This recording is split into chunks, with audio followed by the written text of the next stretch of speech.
The night was heavy, with the kind of silence that pressed down on your chest until breathing felt like an act of defiance.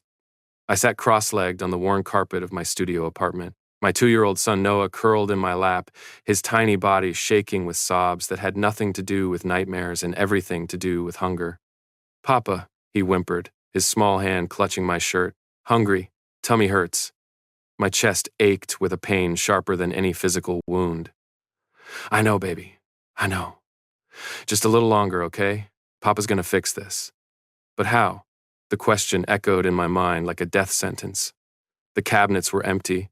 The last box of crackers had been finished at lunch. The money in my account was negative $14 thanks to overdraft fees I couldn't afford. And my next paycheck from the coffee shop wasn't due for another 5 days. 5 days might as well have been 5 years when your child was crying from hunger. I pulled Noah closer, pressing my face into his soft brown hair that smelled like the cheap shampoo I'd watered down to make it last longer. He was so small for his age, the pediatrician had said he was in the 20th percentile for weight, a polite way of saying my son wasn't getting enough to eat. My fault, all my fault. I was an omega, unmated, raising a child alone. In our society, that combination was worse than being a criminal. At least criminals got 3 meals a day in prison. The other omegas in our building avoided me like I carried a plague. The betas looked through me as if I were invisible. And the alphas, well, the alphas either ignored me completely or looked at me with a mixture of disgust and predatory interest that made my skin crawl. A single omega with a child meant I was either a widow or someone who'd been abandoned. Either way, it marked me as damaged goods. If only they knew the truth. My phone buzzed on the floor beside me, the cracked screen illuminating the darkness, a text from my landlord. "Rent is overdue. Again. You have 48 hours or I'm filing for eviction." I stared at the message until the words blurred. 48 hours. 2 days to come up with $800 I didn't have.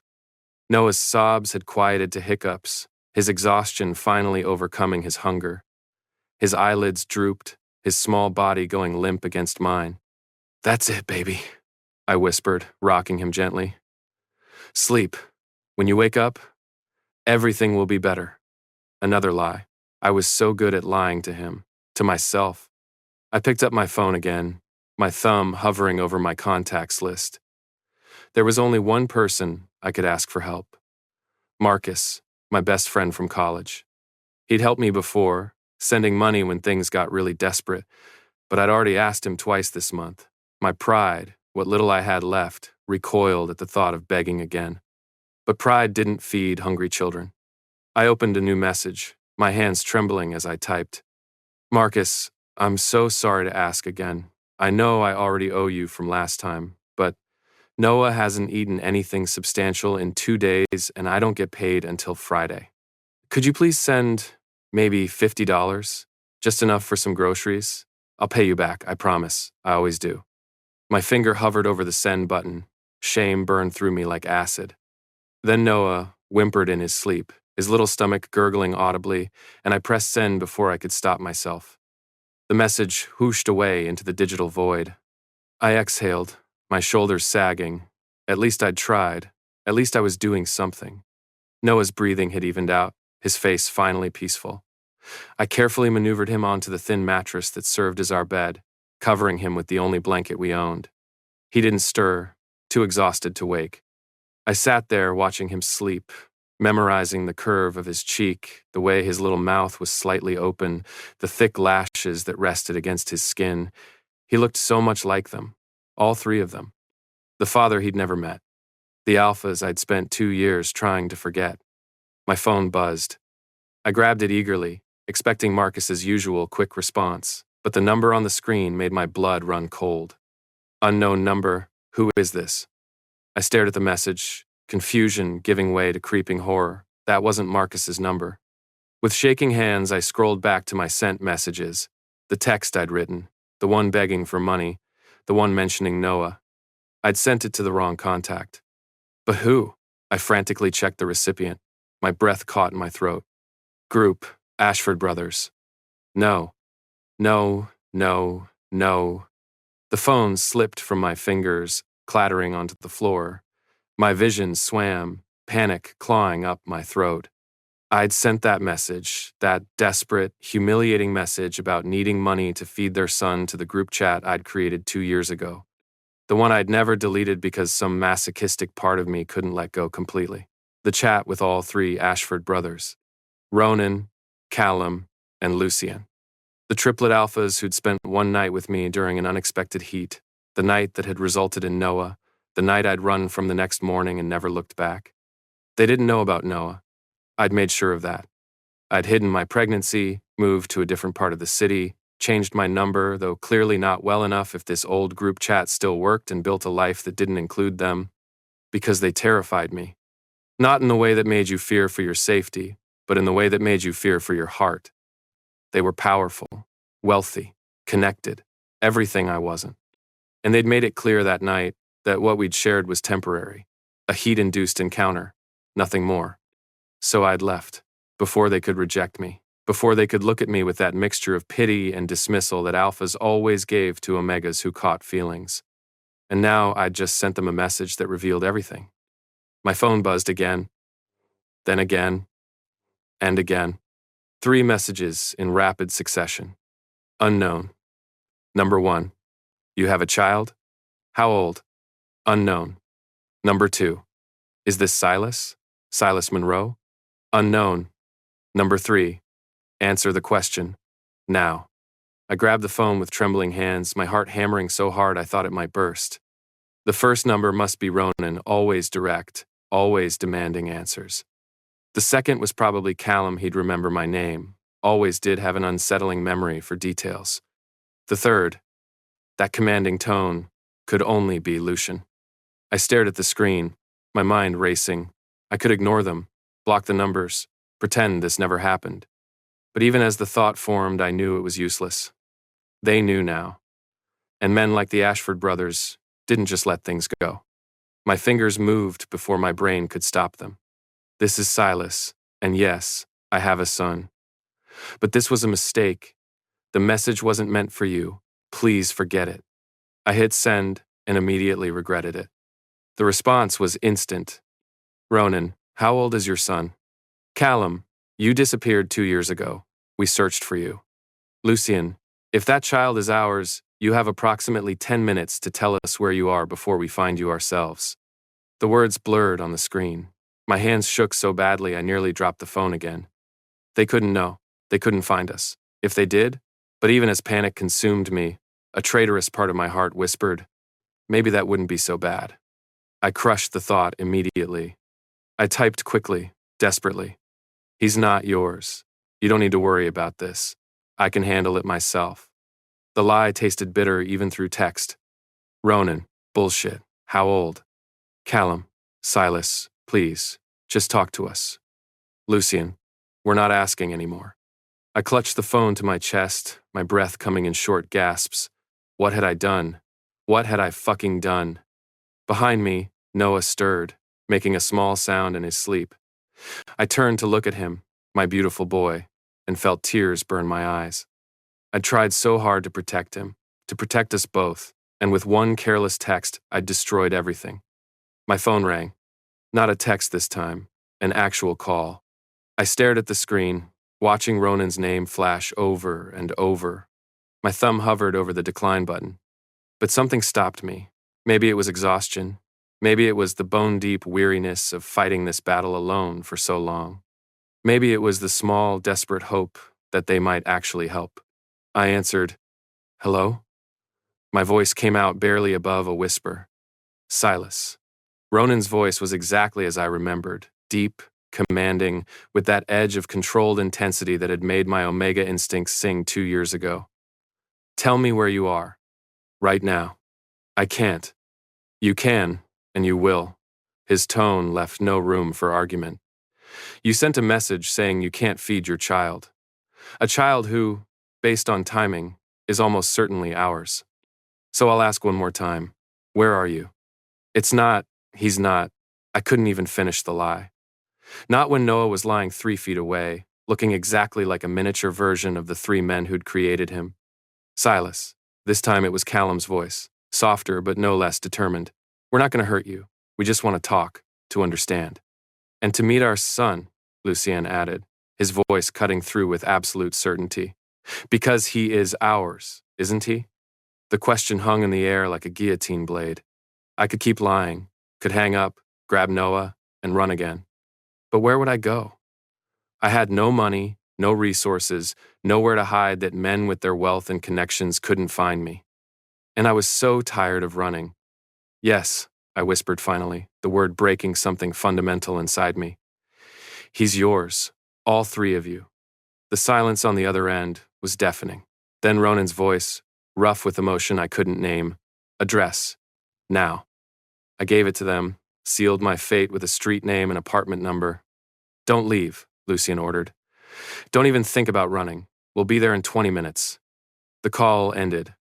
I sat there in the darkness, my son sleeping peacefully beside me, and waited for the storm to arrive. They arrived in 15 minutes. I heard them before I saw them, expensive shoes on the cracked hallway tile, multiple sets of footsteps moving with synchronized purpose. Then came the knock. Not aggressive, not loud, but absolutely commanding. My Omega instincts surged, screaming at me to submit, to open the door, to present myself to the alphas who'd finally come to claim what was theirs. I crushed the instinct down and stood on shaking legs. Noah was still asleep on the mattress, oblivious to the fact that his entire world was about to change. I took a deep breath and opened the door. All three of them stood there.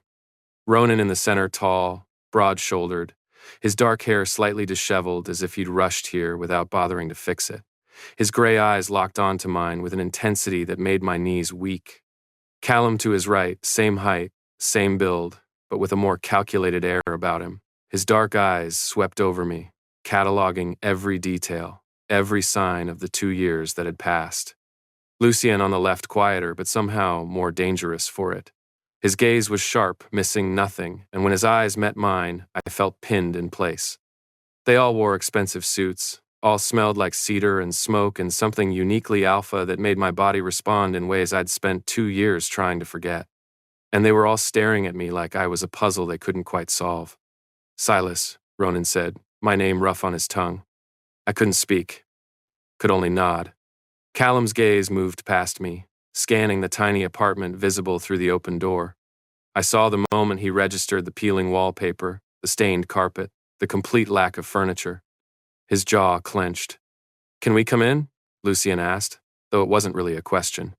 I stepped back wordlessly, letting them enter. They filled the small space immediately, their combined presence making the already cramped apartment feel impossibly smaller. Their scents wrapped around me 3 distinct variations of the same alpha pheromones that had driven me wild 2 years ago. Ronan's eyes found the mattress on the floor, found Noah sleeping there, curled up under a thin blanket. All 3 of them went absolutely still. I watched as they moved closer, drawn to him like moths to flame. Their footsteps were silent despite their size, some instinct making them careful around the sleeping child. They stood over him, looking down at my son, their son, and I saw the exact moment recognition hit. Noah had their features, all of them. Ronan's strong jawline, Callum's aristocratic nose, Lucien's dark, thick hair. He was a perfect blend of all 3, unmistakably theirs. My God, Callum breathed. Ronan dropped to his knees beside the mattress, his hand hovering over Noah as if he wanted to touch but didn't dare. He's ours. He's really ours. How old? Lucien demanded, his voice tight. 23 months, I whispered. The math was simple. They'd all been there that night 2 years ago. They all knew exactly when this had happened.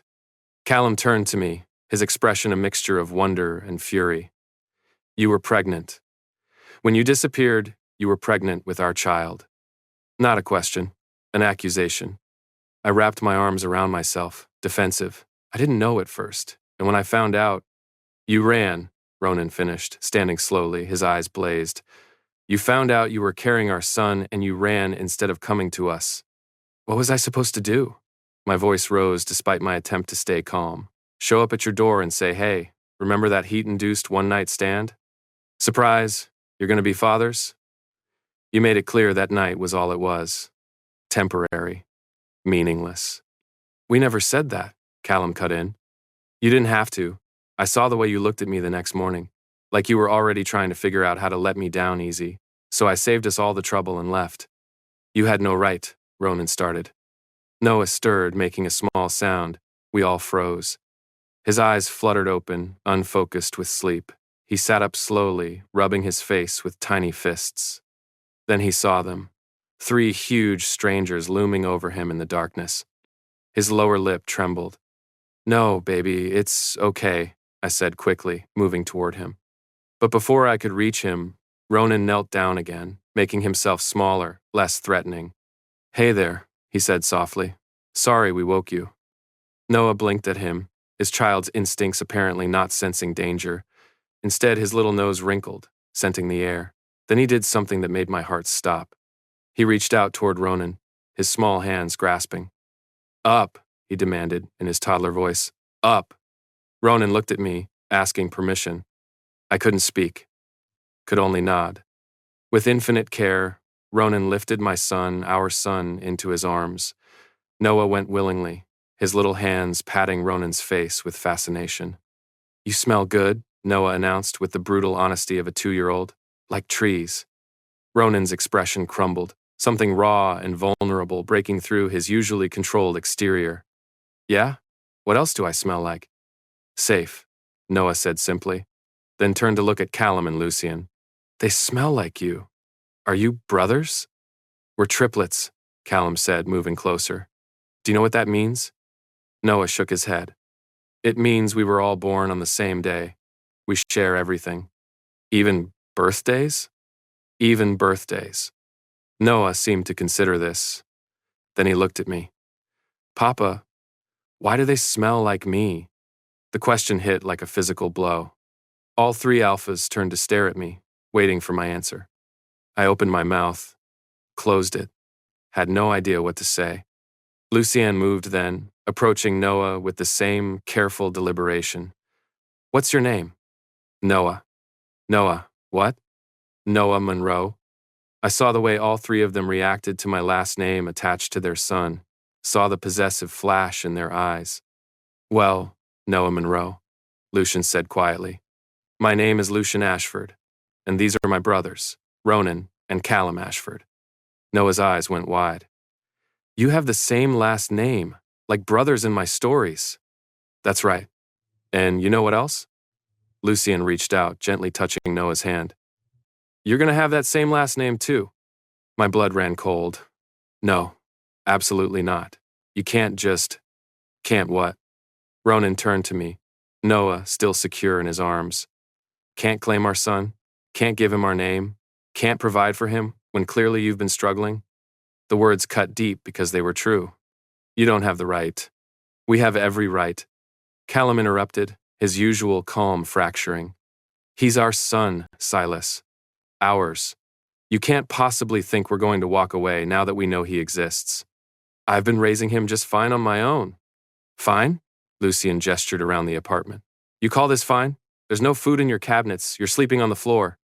Your message said your son hasn't eaten properly in days. That's not fine. That's neglect. The accusation made me flinch. I'm doing my best. Your best isn't enough, Ronan said bluntly. And it doesn't have to be. Not anymore. Noah, oblivious to the tension, had laid his head on Ronan's shoulder and was starting to doze off again. Ronan held him like he was made of glass, his large hand cradling Noah's head with infinite gentleness. The sight made my chest ache. What do you want from me? I whispered, defeated. Everything, Callum said simply. We want you and Noah to come home with us, tonight. I can't just... Yes, you can, Lucian cut in. In fact, you don't have a choice. You're being evicted in 48 hours anyway. Where exactly were you planning to go? I stared at him, hating that he was right, hating that they held all the power here. I'll find somewhere, I said weakly. No, Ronan said with absolute finality. You're coming with us, both of you. We have a penthouse with more than enough space. Noah will have his own room, his own bed. You'll have everything you need. And what's the price? I demanded. Nothing's free. What do you expect in return? The 3 of them exchanged a look. We expect, Callum said carefully, that you stop running, that you let us be fathers to our son, and that you give us a chance to. He stopped, seeming to struggle with the words. To what? Lucien finished for him. To be what we should have been 2 years ago. If you'd stayed, if we'd known. The implication hung in the air, heavy and dangerous. I'm not, I started, but Ronan cut me off. We're not asking you to bond with us tonight. We're not asking for anything except a chance. Let us help. Let us provide for our son. Let us prove that you made a mistake when you assumed we wouldn't want this. Noah made a soft sound, completely asleep now in Ronan's arms, his small face peaceful. I looked at my son, at the alphas holding him, at the impossible situation I'd created, and I knew I had no real choice. Okay, I whispered. We'll come with you. The relief on their faces should have comforted me. Instead, it terrified me. Because I knew deep in my bones that once I stepped through their door, I'd never be free again. The Ashford penthouse was everything. My studio apartment wasn't spacious, luxurious, decorated with the kind of careless wealth that came from generations of money. Floor-to-ceiling windows overlooked the city. Marble floors gleamed under soft lighting. Furniture that probably cost more than my entire year's salary sat arranged in perfect aesthetic harmony. And I hated every inch of it. Not because it wasn't beautiful, but because it represented everything I'd never be able to give Noah on my own. Everything these alphas could provide with barely a thought. This is the guest wing, Callum said, leading me down a hallway that seemed to stretch forever. Noah was still asleep in Ronan's arms, completely unbothered by being carried into a strange place by a man he'd met an hour ago. The bond between them was already forming. I could see it in the way Ronan held him, in the way Noah had curled so trustingly against his chest. It should have made me happy. Instead, it felt like losing. Callum opened a door, revealing a bedroom that was larger than my entire apartment had been. A massive bed dominated the space, dressed in linens that looked obscenely soft. An ensuite bathroom was visible through another door. Windows offered a view of the glittering city below. This is yours, Callum said. For how long? He turned to me, his expression carefully neutral. For as long as you need it, preferably permanently. I didn't know how to respond to that. Ronan appeared in the doorway, still cradling Noah. The nursery is ready. What nursery? I asked, confused. We had it prepared while we were driving to get you, Lucien said, materializing behind Ronan. Called our designer. She pulled together everything a child Noah's age would need. My stomach twisted. That was 2 hours ago. How did you possibly... Money moves quickly when you have enough of it, Lucien said simply. Come see. I followed them across the hall to another room. When Callum opened the door, I actually gasped. The nursery was perfect. A toddler bed shaped like a race car sat against one wall, already made up with soft blankets. Shelves lined with books and toys covered another wall. A rocking chair sat in the corner beside a changing table stocked with supplies. The walls were painted a soft blue with clouds, and a lamp shaped like the moon cast gentle light across the space. It was every parent's dream, everything I'd never been able to give Noah. We weren't sure what he'd like, Callum said quietly, so we got options. Options. Right, because when you were this wealthy, you just bought everything and let the child choose. Ronan moved to the toddler bed and carefully laid Noah down.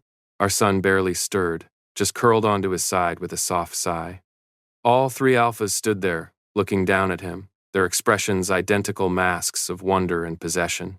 He's so small, Ronan murmured. He's actually big for his age, I said defensively. The pediatrician said he's in the 80th percentile for height. Callum turned to me. When was his last checkup? I hesitated. 4 months ago. 4 months? Lucien's voice sharpened. He's supposed to be seen every few months at this age. I know that. I just couldn't afford. I stopped, hating how the words exposed me. Well, that's not a problem anymore, Ronan said. We'll get him scheduled with the best pediatrician in the city. Tomorrow. You can't just... We can, all three of them said in unison. The synchronized response shouldn't have been attractive. I refused to let it be attractive. This is temporary, I said firmly. Just until I get back on my feet. Find a new apartment. Get a better job. Silas, Callum said gently. Why would you do that? Why would you struggle alone when we can provide everything you both need? Because I don't want to owe you. Because the moment I accept all of this, I lose any leverage I have. I become dependent, and dependent means trapped. Or dependent means cared for, Lucy encountered. Protected, safe. Same thing from where I'm standing. Then you're standing in the wrong place. I glared at him. I'm not going to be some kleptomega who sits around waiting for his alphas to come home. That's not who I am. Good, Ronan said, surprising me. Because that's not what we want, either. We want a partner. Someone who challenges us. Someone strong enough to raise our son even when the world told them they couldn't. The words hit harder than I expected. You don't even know me, I whispered. Then let us, Callum said. Let us get to know you. Both of you. That's all we're asking. For now, I said, suspicious. For now, Lucian agreed, a hint of a smile playing at his lips. A silence fell, heavy with unspoken things. Finally, Ronan cleared his throat. You should sleep. You look exhausted. I was. Bone deep, soul-crushing exhausted.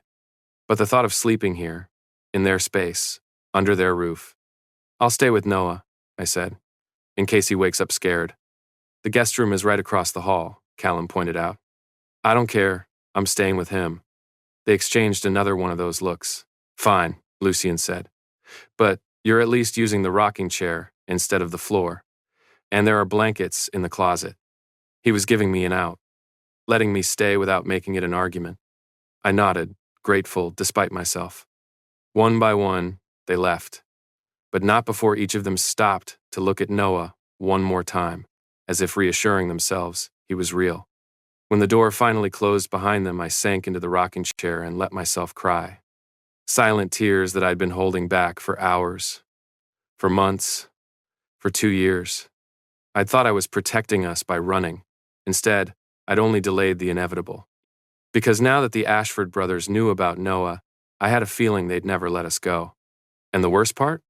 A traitorous corner of my heart didn't want them to. I woke to Noah's excited chattering.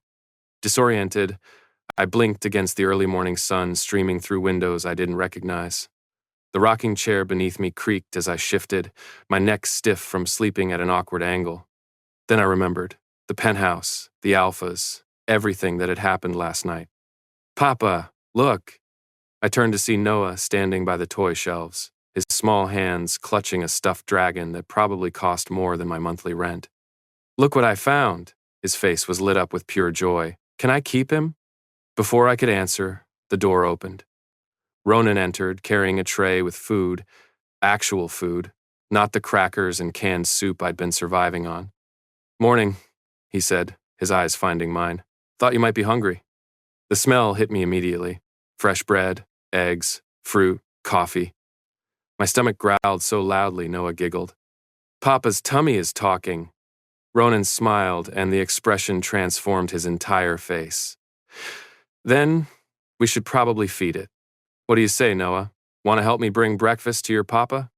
Noah nodded enthusiastically, abandoning the dragon to grab Ronan's hand with complete trust. My heart clenched at the sight. There's a dining table in your room, Ronan said to me. Or we can eat in the kitchen with my brothers. Your choice. He was giving me control. Small choices, maybe, but choices nonetheless. Kitchen, I said, standing on shaky legs. If that's okay? More than okay. The kitchen was massive, all marble countertops and professional-grade appliances. Callum stood at the stove, cooking something that smelled amazing, while Lucian sat at the island reading what looked like financial reports. They both looked up when we entered. Morning, Callum said, his eyes sweeping over me with that same cataloging intensity from last night. How did you sleep? Fine, I lied. Papa slept in the chair, Noah announced, not in the comfy bed. Did he now? Lucian's gaze sharpened on me. Why am I not surprised? Because you're learning my stubborn tendencies, I muttered. Oh, we knew those already, Callum said with a small smile. 2 years ago, when you disappeared into thin air rather than having a simple conversation. The barb hit home. Before I could respond, Ronan lifted Noah onto one of the high chairs, pulling it up to the counter. What do you want for breakfast, buddy? Callum makes everything. Pancakes, Noah said immediately. With chocolate chips? Callum asked. Noah's eyes went wide. You can put chocolate in pancakes? All three alphas looked at me with accusation clear in their eyes. We mostly had oatmeal, I said defensively. Sometimes crackers. Not anymore, Ronan said firmly. Callum was already pouring batter onto a griddle, adding chocolate chips with practiced ease. Within minutes, a stack of perfect golden pancakes sat in front of Noah, along with fresh fruit and milk. My son looked at the plate like it was Christmas morning. Can I really eat all this? He whispered. The question broke something in me. Yes, baby. As much as you want.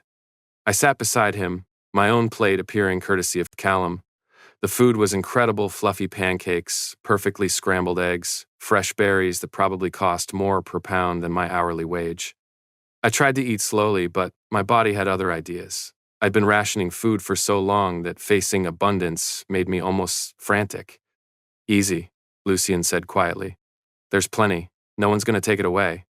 His words, meant to comfort, only highlighted how obvious my desperation was. Shame burned through me. Papa, this is the best breakfast ever, Noah said around a mouthful of pancake. Don't talk with your mouth full, baby. But it's so good. Try it. He held out a piece of pancake on his fork, offering it to me with syrup dripping down his chin. I took it, letting him feed me, and watched his face light up with happiness. See, I told you. You were right. It's amazing. Can we have this every day? The question hung in the air. I didn't know how to answer. Every day we're here, I said carefully. Which will be every day, Ronan added, his tone leaving no room for argument. I shot him a look. We haven't discussed long-term plans. Haven't we? Lucian set down his coffee cup.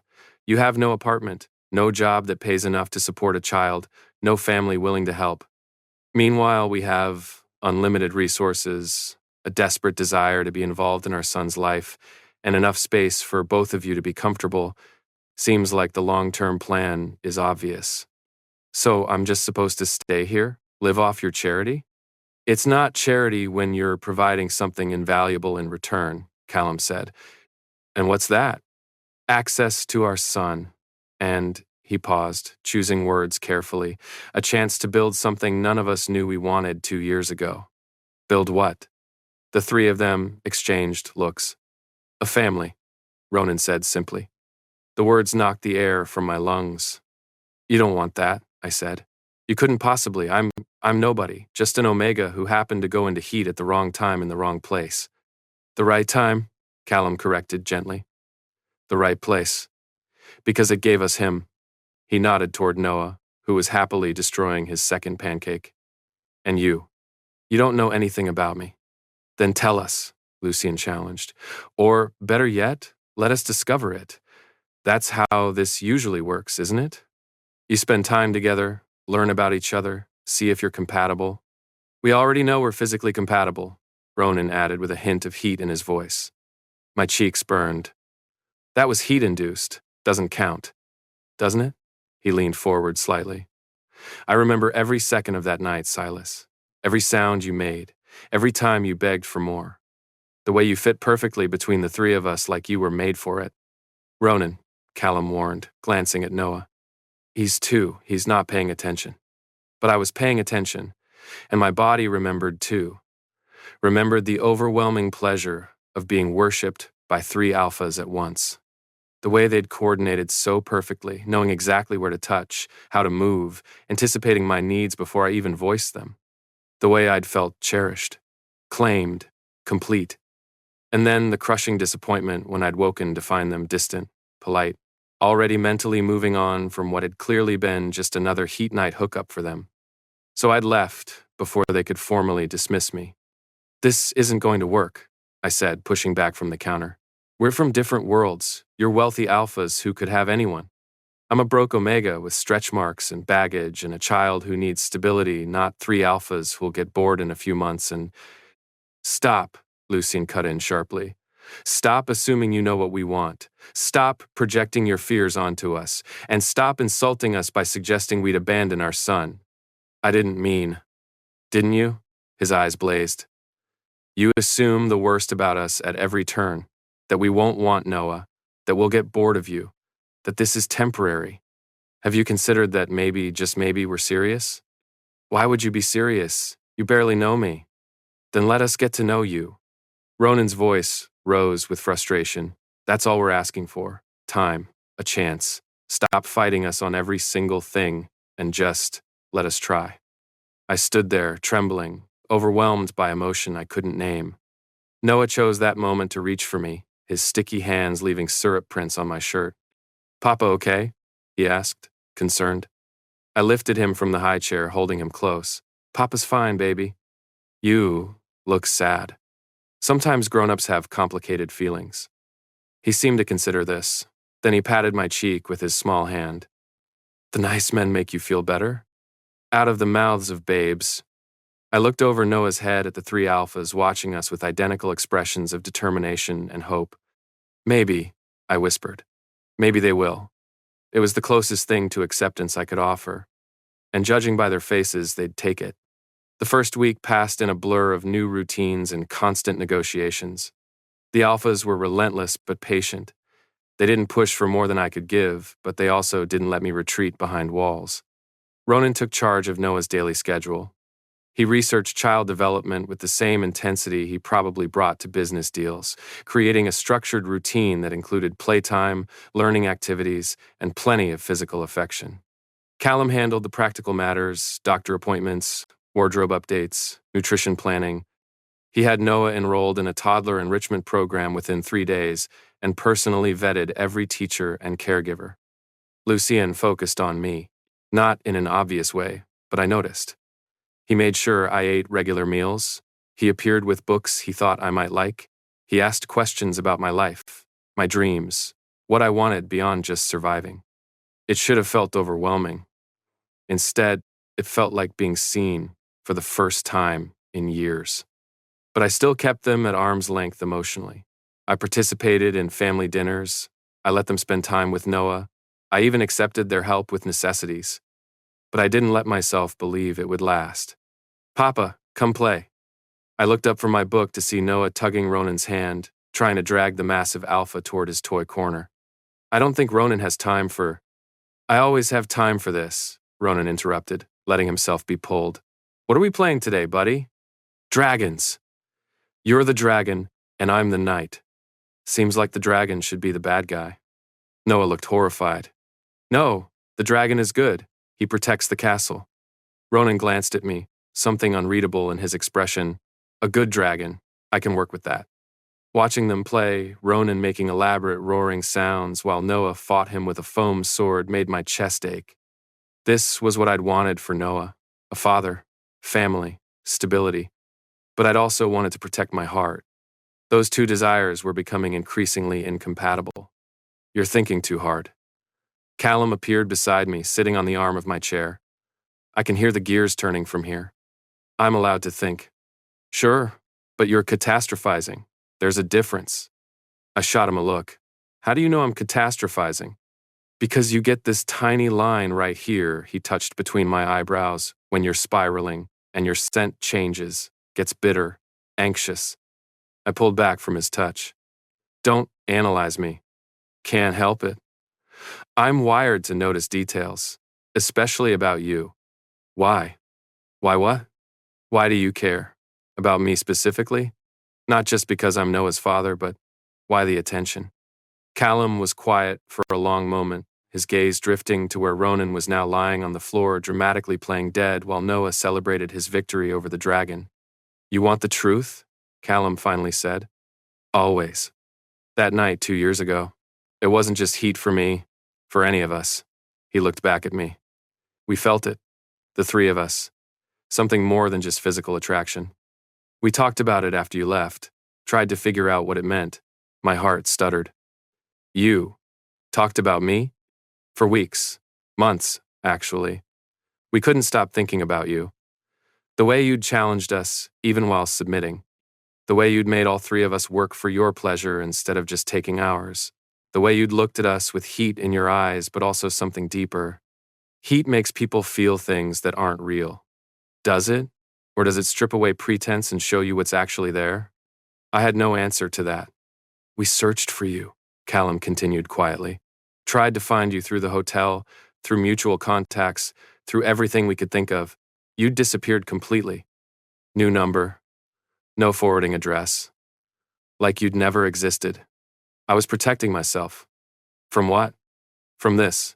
From getting attached and then being discarded when you got bored.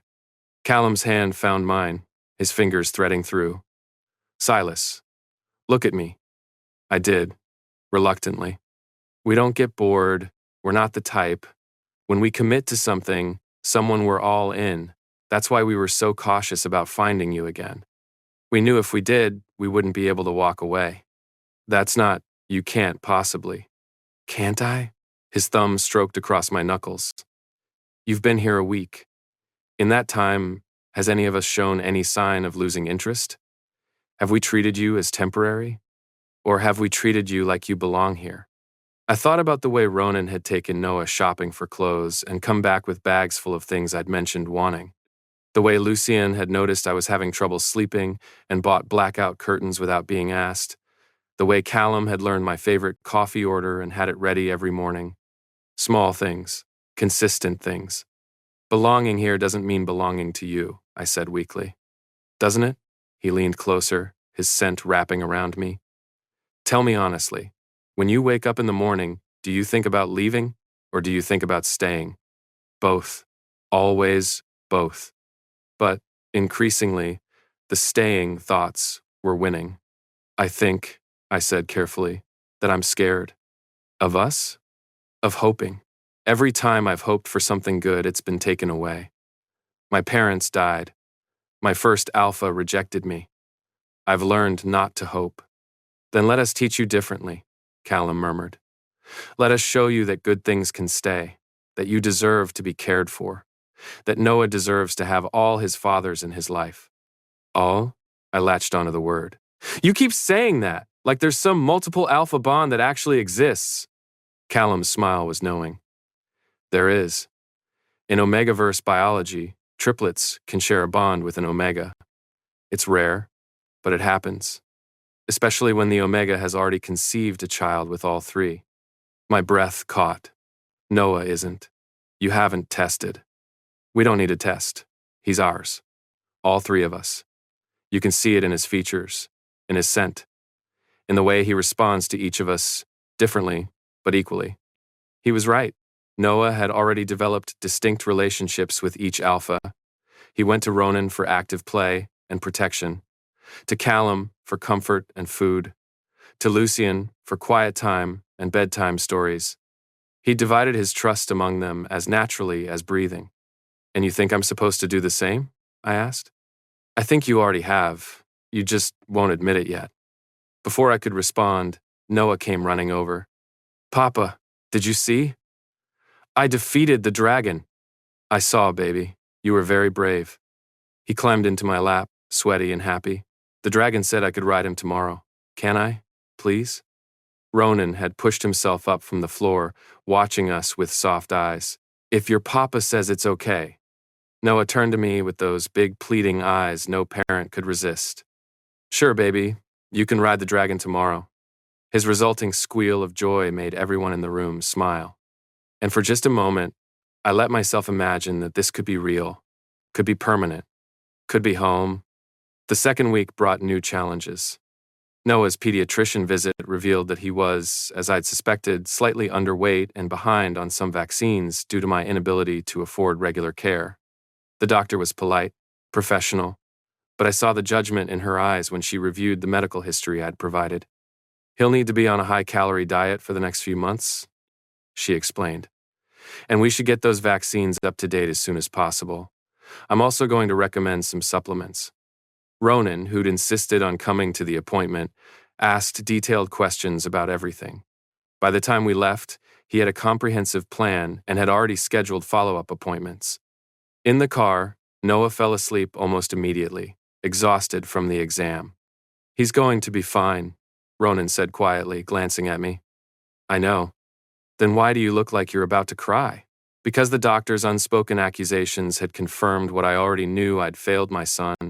My inability to provide had put him behind where he should be. I should have done better, I whispered.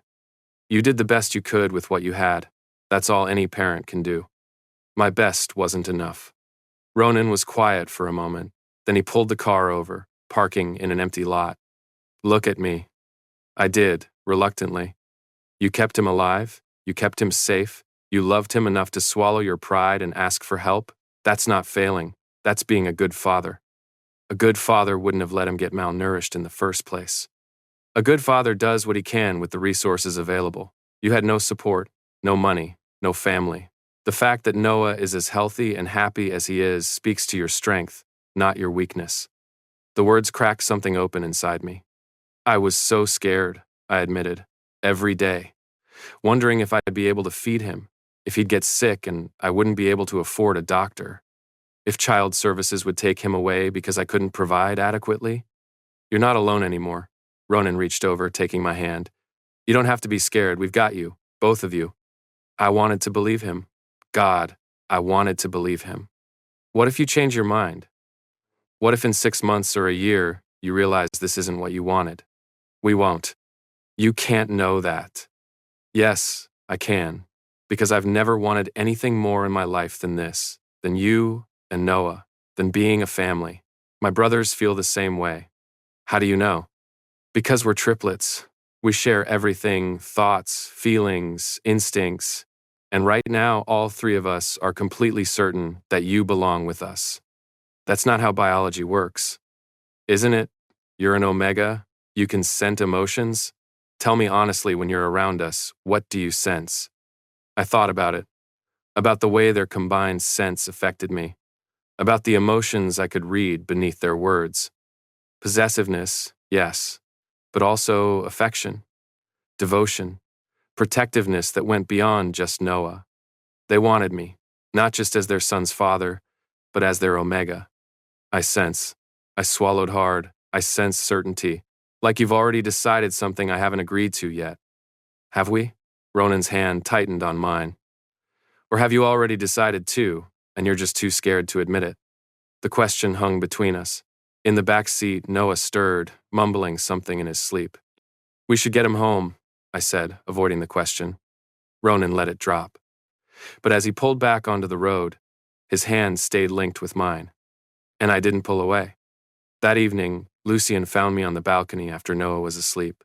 You're thinking again, he observed, joining me at the railing. Seems to be my default state lately. About what Callum told you? About the bond? I glanced at him, surprised. How did you know about that? Triplet thing. He told us you had questions. More like concerns. About what, specifically? I gestured vaguely at the city spread out below us. All of this. The penthouse, the wealth, the easy way you three coordinate everything. I don't fit into this world. You think wealth is what defines us? Isn't it? Lucien was quiet for a moment. We were born into money, that's true, but it's not what we value most. Family is. Loyalty, connection, things you can't buy. Easy to say when you've never had to worry about money. Fair point. But consider this. Would you rather Noah grow up rich and neglected, or provided for and loved? That's not a fair comparison, isn't it? You assume that because we have money, we can't offer genuine affection, that our care for you and Noah is somehow less real because we're not struggling. He was right. I had been assuming that. I just don't understand why, I said finally. Why us? You could have any omega you wanted. Someone educated, sophisticated, someone who fits into your social circle. Why choose a struggling single parent who has nothing to offer you? Lucien turned to face me fully. You really don't see it, do you? See what? Your strength, your resilience, the way you love Noah so fiercely you'd rather starve yourself than let him go hungry. The way you challenged us 2 years ago even in the midst of heat. The way you're still challenging us now, not letting us steamroll you just because we have resources. He stepped closer, his scent wrapping around me. You think you have nothing to offer? He continued. But you gave us something we never knew we needed until you disappeared. Someone who makes us better. Someone worth fighting for. Someone worth proving ourselves to. My breath caught. You don't need to prove anything to me. Don't we? You still don't trust us. Still have one foot out the door. Still looking for the exit in case things go wrong. He wasn't wrong. I'm working on it, I said quietly. I know, and we're patient. We'll wait as long as it takes for you to feel safe with us. And if I never do? Lucian's smile was sharp. You will. Because deep down, you already know you belong here. Your Omega knows it. Noah knows it. The only one still arguing is your stubborn, self-protective mind. Before I could respond, he leaned in, his lips brushing my ear. But that mind will give in eventually, he murmured. Because it can't fight biology and heart combined. And both of those are already ours.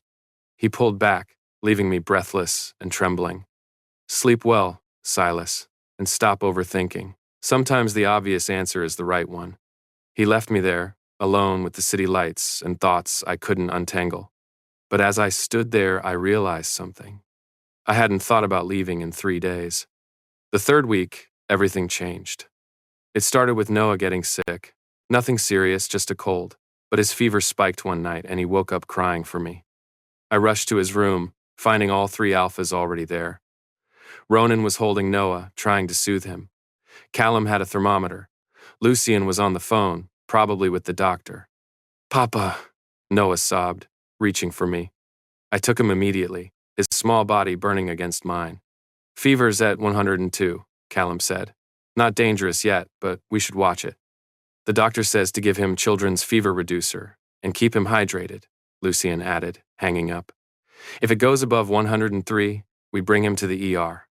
They moved like a coordinated unit, Ronan fetching medicine, Callum preparing cool compresses, Lucian gathering Noah's favorite stuffed animals. And I just stood there, overwhelmed by their immediate response to our son's distress. Silas, Ronan appeared beside me. Let me take him while you sit down. You look ready to collapse. I'm fine. You're shaking. When did you last eat? I couldn't remember. Stress had killed my appetite. Sit, Ronan ordered gently. Let us help. For once, I didn't argue. I sank into the rocking chair, and Ronan carefully transferred Noah back to me. Callum appeared with crackers and water. Small bites. You're no use to him if you faint from low blood sugar. Lucian draped a blanket over both of us. We'll take shifts. You rest. We'll wake you if anything changes. I can't sleep while he's sick. You can and you will, Ronan said firmly. Because tomorrow he'll need you rested and alert. So sleep. We've got this. Something in me broke at those words. We've got this. Not, you've got this. We. For the first time, I wasn't facing a crisis alone. I must have dozed off because I woke to find Ronan sitting on the floor beside the rocking chair, his hand resting on Noah's back while I held him. How long was I out? I whispered. 2 hours. Fever broke an hour ago. He's sleeping peacefully now. I looked down at Noah, seeing the truth in his words. My son's forehead was cool, his breathing even. You stayed? I asked Ronan. Of course I stayed. You're both mine to protect. The possessive declaration should have annoyed me. Instead, it made me feel safe. Thank you, I whispered. Ronan stood, carefully lifting Noah from my arms and placing him in the toddler bed. Then he turned back to me, offering his hand. Come on, real bed. You can't sleep in that chair all night. I should stay with him. Callum is taking next shift. He'll call if Noah needs you. I let him lead me across the hall to my room, let him tuck me into bed like I was the child. Sleep, Silas. Let yourself be cared for. As he turned to leave, I caught his hand. Ronan? Yeah? I think I'm starting to believe you. About this. About us. His smile could have lit the entire city. Good. It's about damn time. He pressed a kiss to my forehead and left me to sleep. And for the first time since arriving at the penthouse, I slept through the night without fear. The 4th week, I stopped counting. Stopped counting days until I could leave. Stopped counting reasons why this wouldn't work. Stopped counting the ways my heart was betraying my mind's warnings. Instead, I started noticing other things. The way Ronan's eyes softened every time he looked at Noah. The way Callum always made sure I ate breakfast. The way Lucian had memorized my preferences without me saying a word. The way all 3 of them looked at me like I was precious instead of disposable. We fell into routines that felt dangerously permanent. Morning breakfast together, afternoons while the alphas worked from home, and I existed. I still didn't have a job, something that bothered me more than I admitted. You could go back to school, Callum suggested one day. Finish your degree, we'd cover tuition. I don't want to be a kleptomega living off your money. Then don't be. Get an education.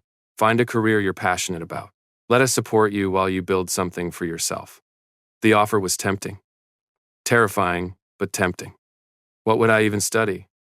What did you want to be before life got in the way? I'd wanted to be a social worker, to help people like me, omegas struggling alone. But that degree required years of schooling I couldn't afford. Social work, I admitted quietly. Callum's smile was immediate. Then that's what you'll study.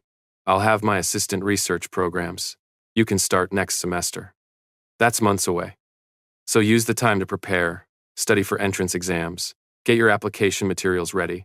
Actually plan for a future instead of just surviving. The concept was so foreign, it made me dizzy. That night at dinner, I brought it up to all three of them. Callum mentioned helping me go back to school. Lucian looked up from his plate. Social work, right? He told us. You all talked about it? We talk about everything that involves you, Ronan said. That's how this works. We coordinate, make sure we're all on the same page. Isn't that exhausting? All of you having to agree on every decision? The three of them exchanged one of their silent communication looks. It's not about agreeing, Callum explained. It's about understanding each other's perspectives and finding solutions that work for everyone. Including you, Lucian added. Your input matters. Your goals matter. We're not trying to make decisions for you. We're trying to support the decisions you want to make. I pushed food around my plate. I don't know how to let people do that. Let people what? Support me. Care about me. I've been alone so long that accepting help feels like weakness. Ronan reached over, taking my hand. It's not weakness. It's courage. Letting people in when you've been hurt before takes more strength than pushing them away. How do you know I've been hurt before? Because you run, he said simply. And people only run when they're scared of being hurt again. He was right. My first alpha had rejected me brutally. My family had disowned me for my designation. Every relationship I'd tried to build had crumbled. What if I run again? I whispered. What if I get scared and disappear?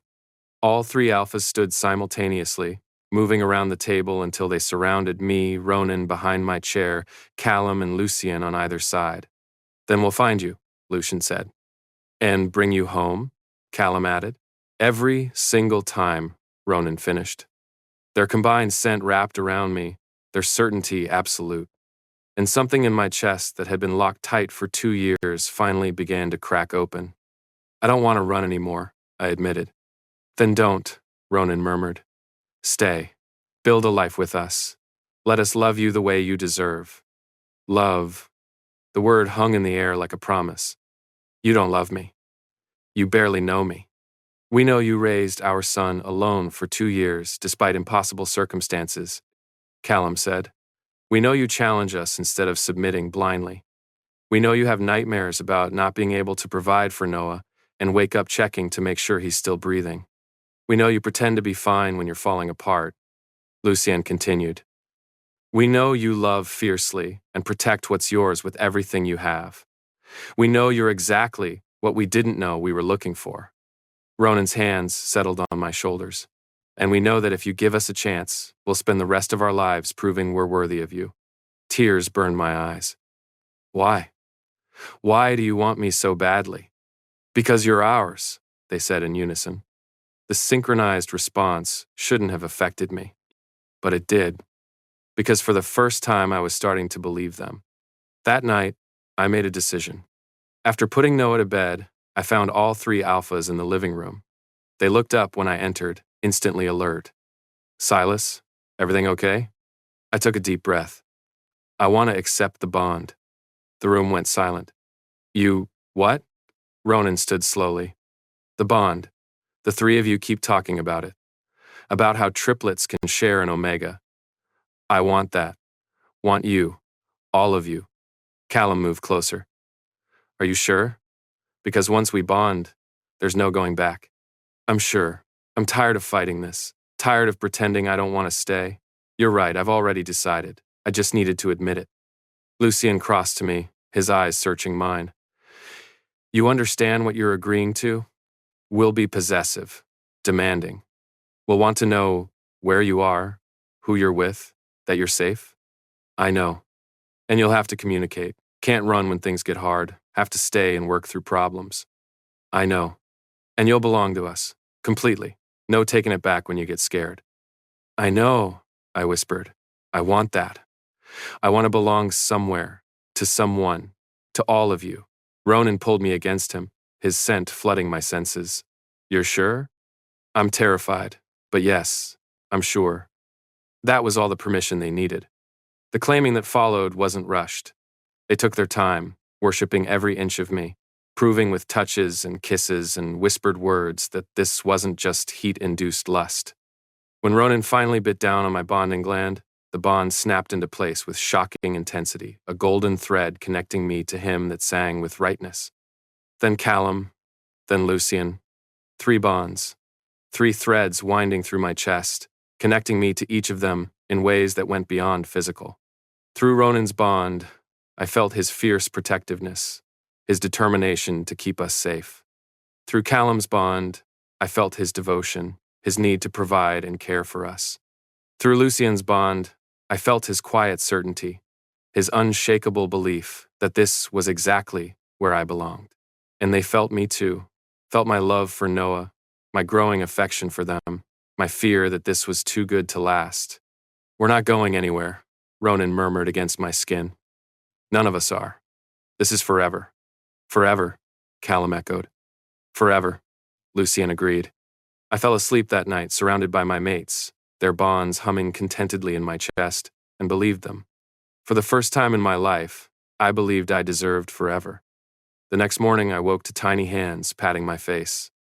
Papa, wake up. I blinked groggily, finding Noah standing beside the bed with his dragon-stuffed animal. Baby, how did you get in here? The door was open. Why are all the daddies in your bed? I looked over to see Ronan on one side of me, Lucien on the other, and Callum sprawled across the foot of the bed. We must have fallen asleep in a exhausted pile after the bonding. We fell asleep talking, I said, which wasn't entirely untrue. Noah seemed to accept this. Can I come up too? Before I could answer, Ronan reached over and lifted Noah into the bed, settling him between us. Group cuddle, he announced sleepily. Best way to start the day. Noah giggled, wiggling between us. This is cozy. Callum's eyes opened. Morning already? Papa said you were all talking. What about? The 3 alphas exchanged looks. About family, Lucien said carefully. About all of us staying together. Forever? Forever. Noah seemed to consider this. Then he nodded seriously. Good. I like it here. And I like having daddies. My friend Tyler only has 1 daddy. I have 3. He said it with such pride that all of us couldn't help but smile. You certainly do, Callum said. 3 daddies who love you very much. And Papa too? Especially Papa. Noah beamed. Then he turned to me. Papa, do you love the daddies? My breath caught. How did I answer that to a 2-year-old? But before I could figure it out, Noah continued. Because they love you, I can tell. How can you tell? I asked, curious. Because they look at you the same way you look at me, all squishy and happy. Squishy and happy, that was one way to describe the bond I'd just accepted. Yeah, baby, I love them too. Noah's resulting smile was blinding. Good, then we can all be a family for real. For real, I agreed. The months that followed were everything I'd never let myself dream about. I started school, studying social work with a passion I didn't know I possessed. The alphas supported me completely, financially, emotionally, practically. They took turns watching Noah when I had evening classes. They quizzed me for exams. They celebrated every success like it was their own. Noah thrived. His health improved dramatically with proper nutrition and care. His vocabulary exploded. He grew confident and happy, secure in the knowledge that he was loved fiercely by 4 parents who would do anything for him. And the bond. The bond was everything. There were still hard days. Days when my insecurities flared. Days when I felt inadequate compared to their wealth and success. But through the bond, they felt my doubts immediately and addressed them before they could fester. "You're enough" became a frequent refrain. "You belong here. We love you exactly as you are." And slowly, I started to believe them. One evening, about 6 months after the bonding, I found myself on the balcony again. But this time, I wasn't alone. Ronan joined me, handing me a glass of wine. "Penny for your thoughts?" I smiled. "Just thinking about how different my life is from a year ago, how different I am." "Better different?" "Absolutely. A year ago, I was struggling to feed my son and terrified of the future. Now, I gestured at the penthouse, at the life we'd built. Now I have everything I never knew I needed." "We all do." He pulled me against his chest. "You gave us something too, you know." "What's that?" "Purpose. Before you, our lives were just endless business meetings and social obligations, going through the motions. But you and Noah, you made us a family, made us whole." Through the bond, I felt the truth of his words. "I love you," I said. Not the first time I'd said it, but it still felt new, important. "I love you too." He kissed the top of my head. "All three of us do, more than anything. Even when I'm stubborn, especially when you're stubborn, keeps us on our toes." I laughed, settling more comfortably against him. "Silas? Thank you. For giving us a chance. For trusting us with your heart. For being exactly what we needed. Thank you for not giving up on me. For finding me even when I was trying to hide. Always. We'll always find you." And I believed him. Because the wrong message I'd sent 6 months ago had led me exactly where I was always meant to be. Home. Thank you for joining Silas Monroe's journey from desperate omega to cherished mate. If this story of accidental texts, triplet alphas, and finding family in unexpected places touched your heart, hit that like button and subscribe for more BL Omegaverse stories. Drop a comment telling me what moment hit you hardest. Was it the first meeting, Noah's immediate trust, or the final bonding? Until next time, remember, sometimes our mistakes lead us exactly where we need to be.